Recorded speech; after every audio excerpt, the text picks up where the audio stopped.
রতনপুর গ্রামে টুনি বাস করত। তার দুটি ছানা ছিল। সে ছানাদেরকে খাবার আনতো আর তাদেরকে খাওয়াতো। একদিন টিয়া টুনিকে জিজ্ঞেস করলো, টুনি কি করছো? উত্তরে টুনি বলে, আমি ভালো আছি, তুমি কেমন আছো? কিন্তু পরের দিন টুনির মা অসুস্থ হয়ে পড়ে।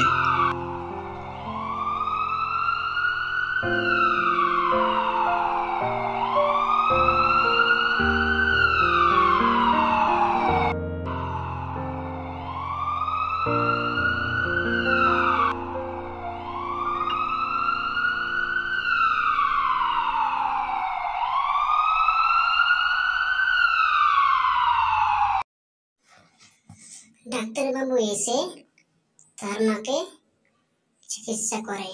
চিকিৎসা করার পর তার মাকে সান্ত্বনা দেয়, তুমি কোনো চিন্তা করো না, তুমি সুস্থ হয়ে যাবে, তুমি ভেঙে পড়ো না, আমি এখন আসছি।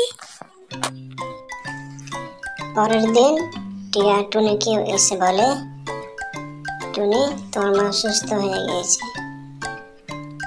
এ বলে তারা টুনি এবং টিয়া তার মার কাছে চলে যায়।